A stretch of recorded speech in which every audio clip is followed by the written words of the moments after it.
In the book, The Tale of Despero, Gregory is a guard in a dark dungeon. And he says to young Despero, who's been thrown into that dungeon, he says, "Stories are light, and light is precious in a world so dark. Tell Gregory a story. Make some light." In the midst of this pandemic, we find ourselves like Gregory, craving light in a world filled with darkness. We see more clearly than ever how disjointed our world is, how far off it is from the harmony with which God originally made it. And with that disjointedness comes a heightened awareness of the fact that we face harmful and threatening things.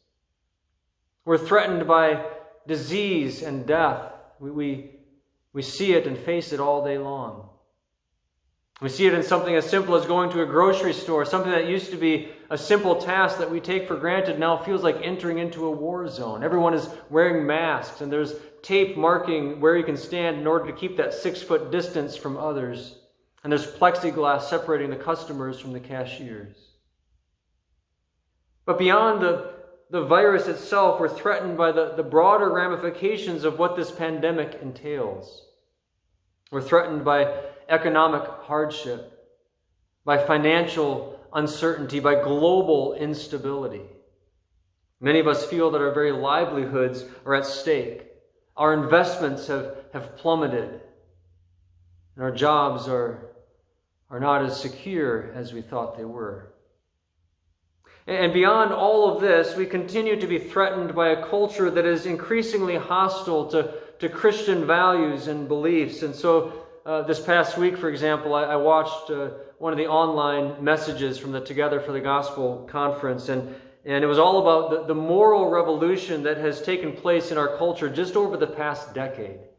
And the speaker pointed out how the moral compass of our nation has shifted so drastically, and at such an alarmingly unprecedented rate. So that things that for hundreds of years had been celebrated are now condemned. And things that for hundreds of years had been condemned are now celebrated. And while this pandemic is bringing out the best in some, it's also bringing out the worst in others, deepening the divide between those who take God at His word and those who don't.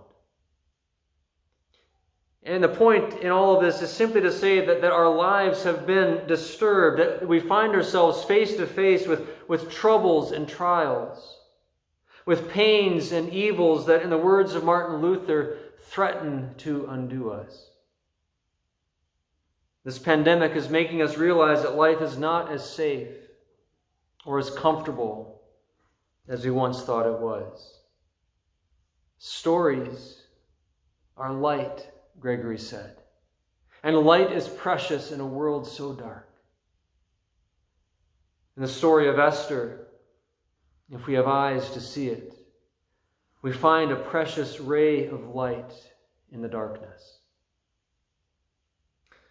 The story of Esther is set in a time of great darkness for the people of God. The situation, of course, for the Israelites was vastly different and far more threatening than our situation. The setting of the story is in the Persian Empire after the time of Israel's exile in Babylon. If you remember your history, many of the Jews at that time were scattered among the countries outside of Palestine. And so some of them remained in Babylon after the exile, and others moved farther to the east and settled down in Persia.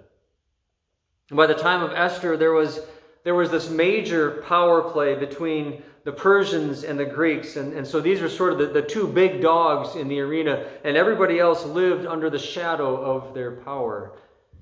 And so the Persian Empire was ruled by King Xerxes, and he was the son of Darius, the grandson of Cyrus the Great, and he was a pompous, extravagant, and self-indulgent king.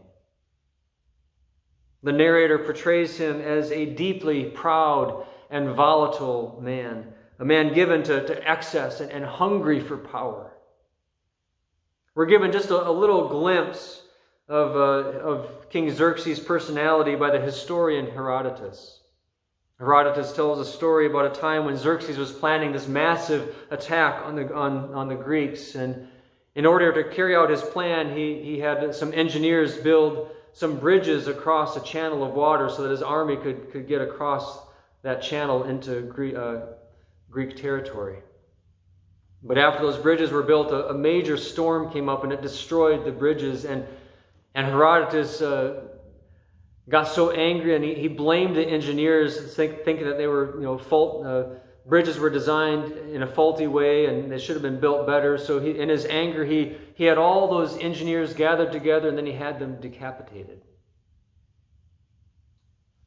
And as if that wasn't enough, as if killing the engineers wasn't enough, it didn't appease his anger. And so Herodotus then records that Xerxes sent soldiers into the water with whips, demanding that they lash the ocean 300 times for its insubordination. Because maybe the water too was part of this revolt and was disobedient to King Xerxes. So he had them go and lash the waves with their whips. And after that, he sent another band of soldiers into the water to stab the waves with red-hot irons. And this little scene, this little glimpse, this shows the kind of irrational rage that was operating in King Xerxes' mind, and it gives us a glimpse of the kind of evil under which the people of God lived at the time of Esther. Throughout the narrative, the characterization of King Xerxes and his henchman Haman has this comedic quality to it. They're depicted in almost cartoonish extremes of arrogance and self-indulgence, but the humor has a sinister edge to it, because it reveals a society fraught with danger.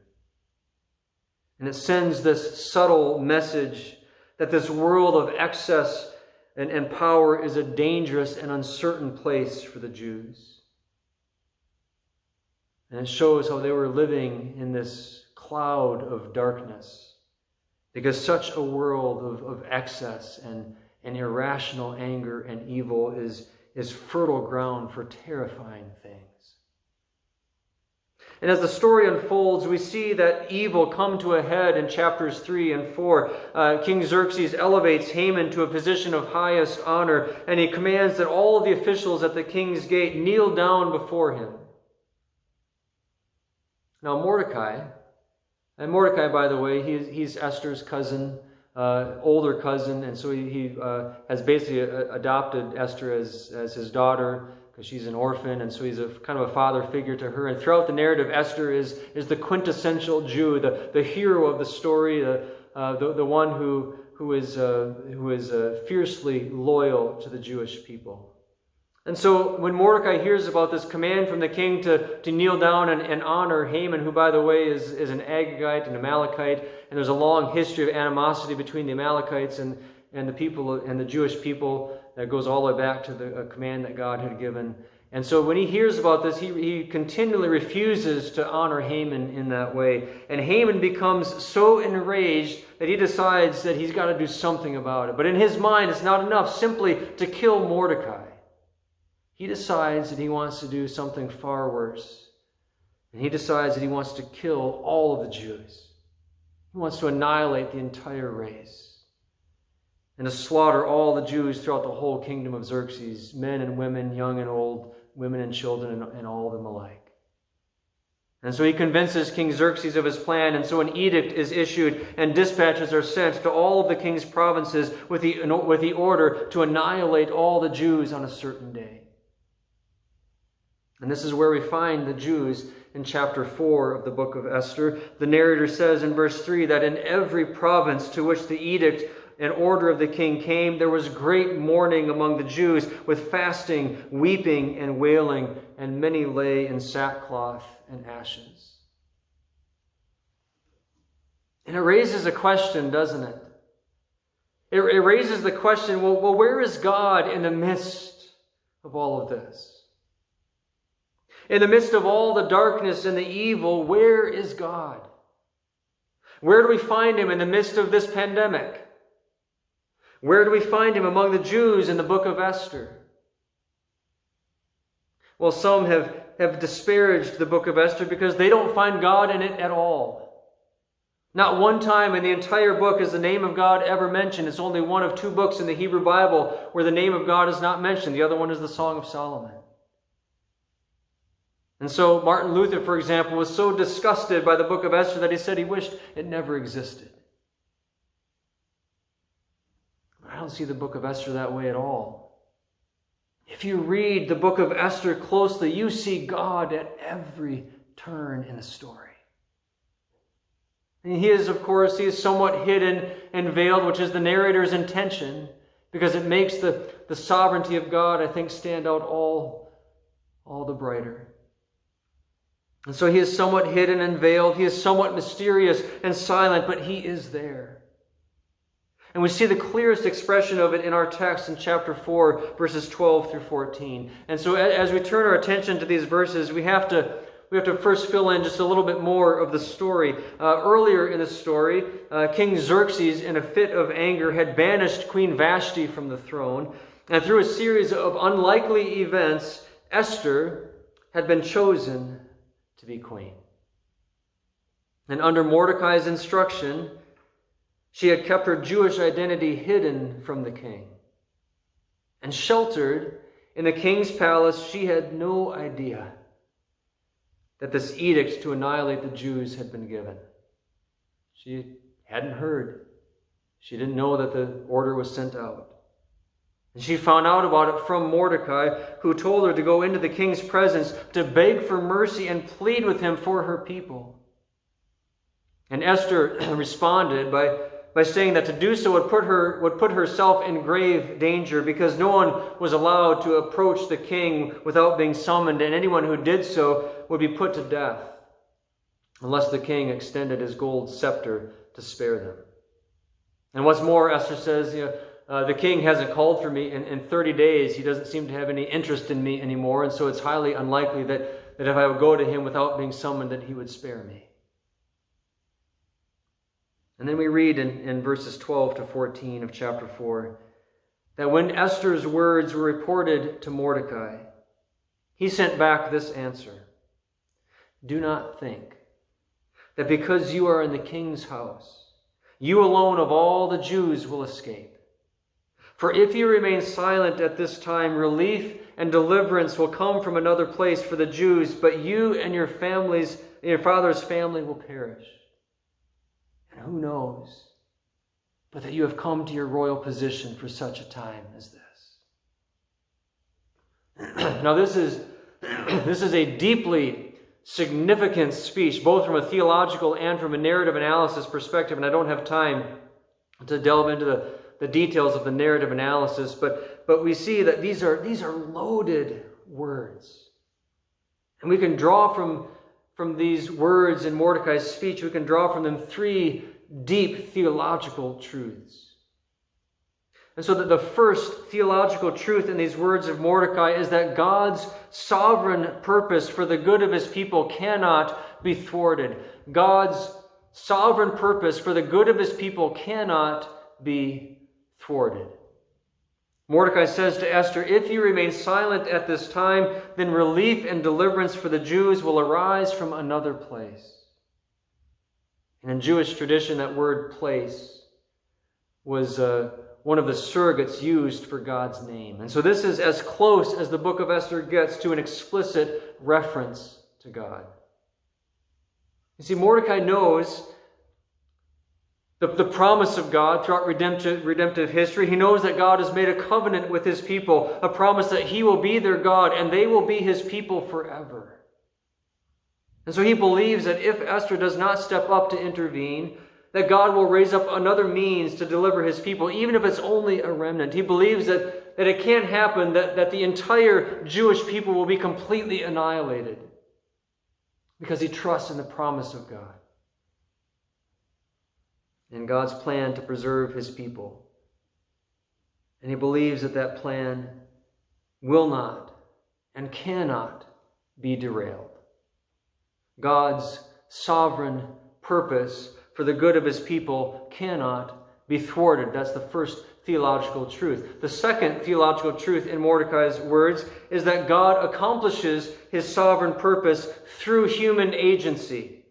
You see, God is at work bringing his sovereign purpose to pass through thousands of hidden strands of circumstances and events. Mordecai says to Esther, "Who knows but that you have come to your royal position for such a time as this?"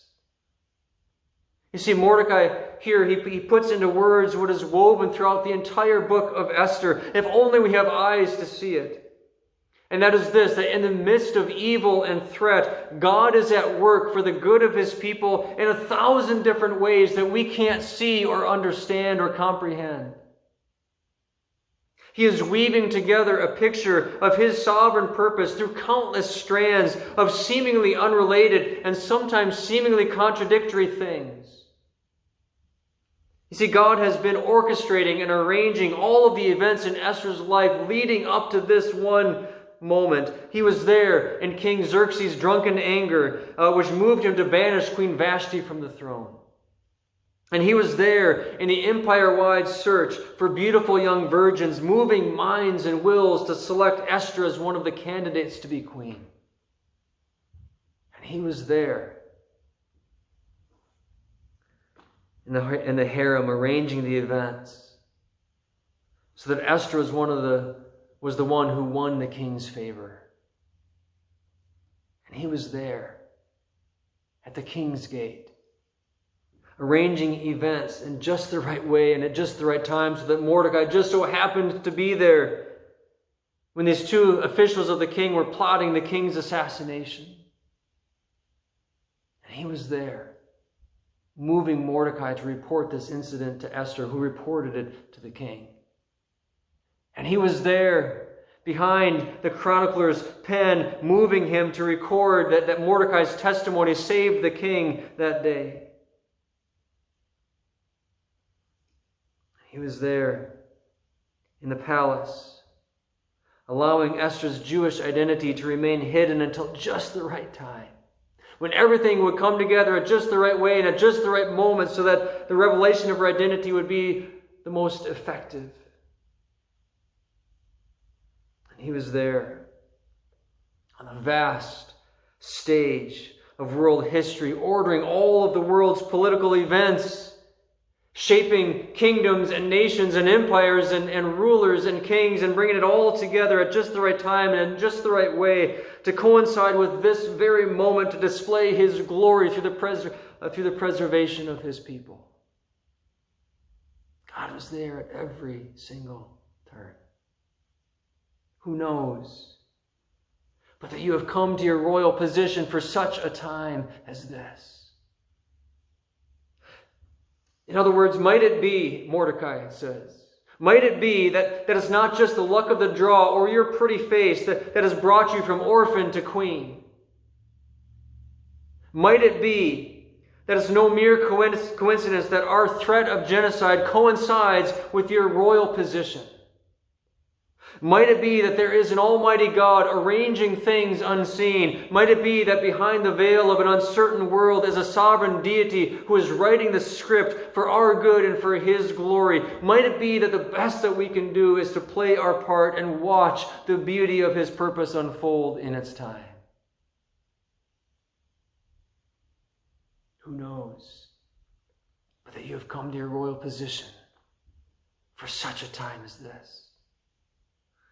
In the midst of evil and threat, God is at work for the good of his people in 1,000 different ways that we can't see or understand. And he accomplishes his sovereign purpose through human agency. That's the second deep theological truth in Mordecai's words. And the third theological truth is that failure to respond in obedience to God's call and the outworking of his sovereign purpose results in painful and devastating consequences.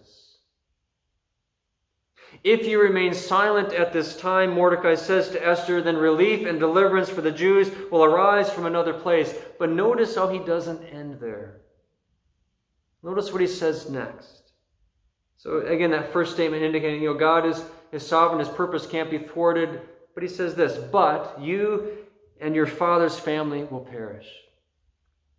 You see, God's sovereign purpose for the good of his people cannot be thwarted by any evil power or any evil agenda or any human negligence or any human disobedience. The glory of God will not be diminished. The plan of God will not be aborted. The purpose of God will not be derailed. But those who refuse to respond in obedience and align themselves with his sovereign purpose will suffer painful consequences and devastating loss. Now, what this means, as I understand it in the context of the story of Esther, is that if Esther does not respond in obedience to this moment that God has sovereignly orchestrated through all of these events and arranging all of these things, if Esther does not respond in obedience to this moment to which he has brought her and called her, God will raise up another means of delivering his people. But that road to deliverance will come with devastating loss to Esther, and probably with much greater loss to the Jewish people than if she had responded in obedience.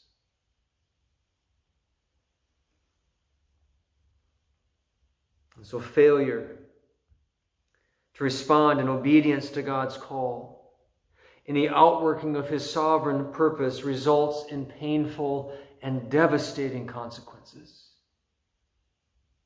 So I ask the question again, where is God in the midst of all the evil and threats to his people?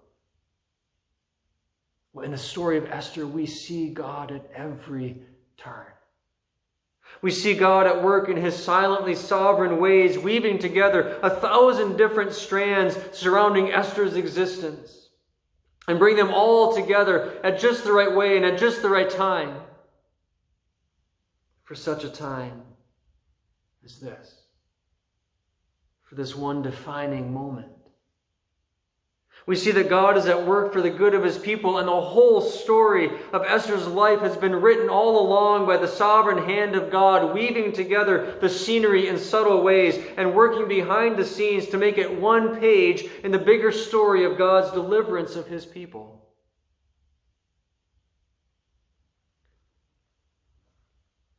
It reminds me a little bit of a scene in the book The Horse and His Boy by C.S. Lewis. And in that book, the young boy is Shasta, and in this particular scene, Shasta is walking along a road in the pitch dark of night. And as he's walking, he senses a large creature come alongside him and start walking beside him. And though he doesn't know it yet, that creature is Aslan, the great king above all the high kings in Narnia, and a figure of Christ throughout the book. And so Shasta begins to tell this creature that he doesn't know, this unknown creature beside him, he begins to tell him about all the troubles and the sorrows that he has endured on his journey, and about all the fearful lions that he has encountered along the way. And Aslan says to him, he says, there was only one lion. I was the lion who forced you to join with Erebus. I was the cat who comforted you among the houses of the dead. I was the lion who drove the jackals from you while you slept. I was the lion who gave the horses the new strength of fear so that you should reach King Loon in time. And I was the lion you do not remember, who pushed the boat in which you lay, a child near death, so that it came to shore where a man sat wakeful at midnight to receive you. In other words, I was the one in all of these things, behind all of these events, and working through all of these things, though you did not see it or understand it or even know that I was there. But I was the one behind it all, guiding you and leading you to this point, to accomplish a purpose that I had ordained. And like Aslan, we see God at every turn in the story of Esther, working through all the unseen events and all the circumstances to bring about his sovereign purpose for the good of his people. Esther's defining moment in the palace in the midst of terrifying evil is part of something far bigger than she could ever imagine, something that rests solely in the hands of a sovereign God. And the best that she could do was to step forward in obedience and accept her place in the story that God's hand was writing.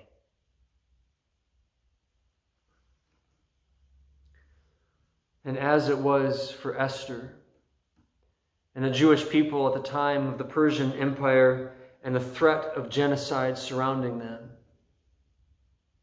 so it is for us as Christ followers in the time of this pandemic. You see, now is the time for courageous obedience and deep trust in the providence of God. Now is the time to speak boldly, bearing witness to the good news of Jesus and the hope of the gospel. Now is the time to live courageously for the cause of Christ and His kingdom, trusting that God is at work for the good of His people and the display of His glory. Now is the time to stop hiding in the false comfort of worldly systems and structures and to step out in radical obedience for such a time as this. Because you see, just as God was at work through 1,000 different strands of events and circumstances, orchestrating it all to bring about this one defining moment for Esther and her people, I believe that God is now at work, working through all of the events surrounding this pandemic, working through all these circumstances, working in hidden ways that we can't see or comprehend. And He's raising up devoted Christ followers and churches to be the means by which He carries out His sovereign purpose for the good of His people and the display of His glory.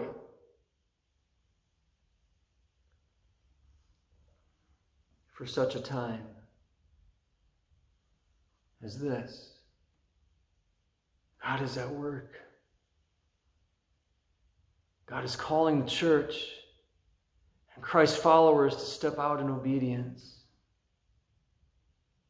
He has been orchestrating and arranging things, and He is working through this moment and these events. He's calling the church to come be part of His sovereign purpose that He has ordained, even when we don't yet see or know what it is. In the midst of threatening realities and forces of evil, God is silently at work, orchestrating and arranging things that we cannot see or comprehend to carry forward the purposes that He has ordained. If you were to look at the back side of a completed cross-stitch craft, you would see a little more than just a bunch of random threads, and perhaps looking kind of messy and tangled and disjointed and out of order, and it really wouldn't look like much at all. But if you would turn that over and look at the front side, you would see how all of those threads have been woven together to form a beautiful picture just according to its design. And that's how I see God revealed in the book of Esther. And that's how I see God at work during this time.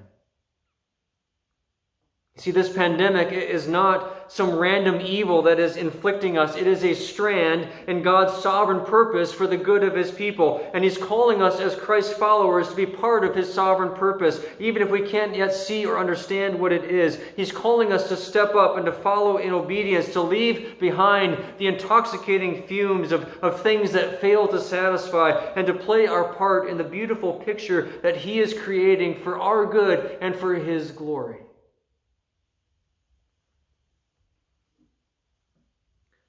Charles Spurgeon said to stop wishing for another position where you could serve Jesus better.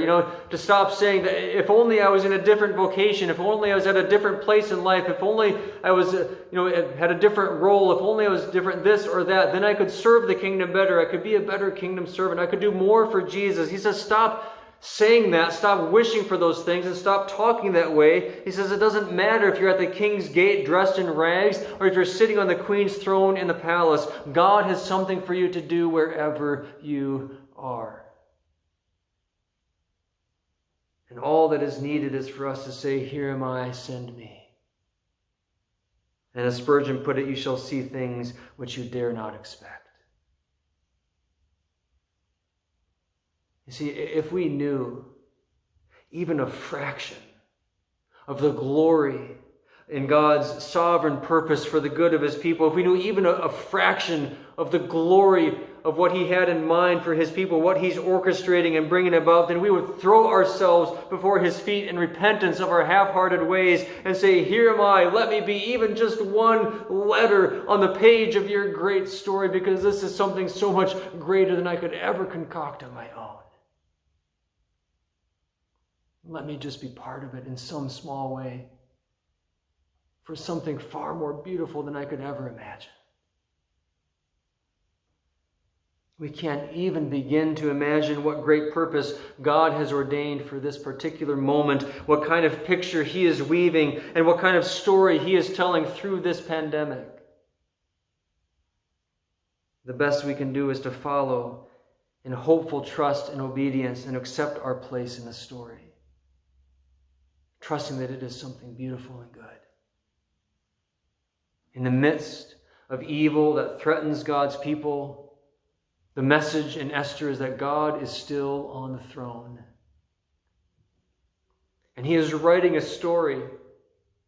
He's stitching together a picture, ordering all events for our good and for his glory. So let us dream big. And let us walk in obedience. And let us wait with confident expectation to see what glories will come through this troubled time. To God be the glory. Amen.